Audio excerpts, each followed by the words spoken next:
Hey guys, want to go ahead and talk to you about this luggage scale really quick by Lewis and Clark.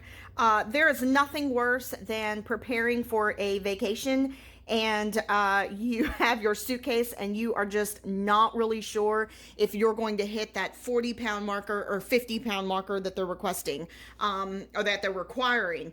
And if you're over it, well, then an extra $50. So I love this particular luggage scale. Number one, I like the fact that it comes in a package that you can easily go ahead and put back together, okay? It looks like I just bought it, right? No, we've had this one for 2 years, but the reason why it looks like we just bought it is because we're able to go ahead and keep it back in the same package, all right? So that's number one. I'm not, I don't have to go ahead and leave it in my drawer like such. I actually can go ahead and leave it in the package.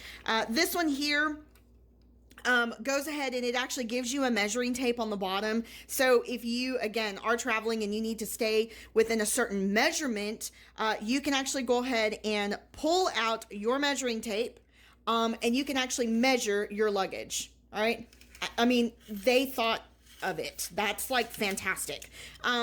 This is going to be a snap here that you're going to go ahead and you're going to put around your luggage handle. And then basically as it's on the luggage handle, when you pick it up, it's going to tell you exactly where your luggage is. So this little dial, you basically are going to set it to 0. And as your luggage is being weighed, what's going to happen is that the dial is going to tell you the maximum amount of how much that luggage weighed. It's going to leave you a marker. So you reset it to 0. Again, you go ahead and you hold your luggage and you pull your luggage to see, not pull it, but you go ahead and you pick up your luggage to see exactly how much it weighs.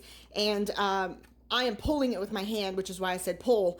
And right now it's saying that, of course, the weight would be 24 pounds. Okay. So just wanted to go ahead and show that to you. This does go up to 80 pounds. And it is very, very simple to use. It has a nice little rubber handle right here where you can actually, it fits in your hand. It's very comfortable to be able to use. And so I just wanted to go ahead and show that to you because I've had this one for 2 years. I haven't had any problems with it being not accurate. And again, I like the fact that the packaging itself, I can easily go ahead and put it back in the packaging and then store it into my drawer, my dresser, and it looks like it's brand new because, of course, I can keep it in the package.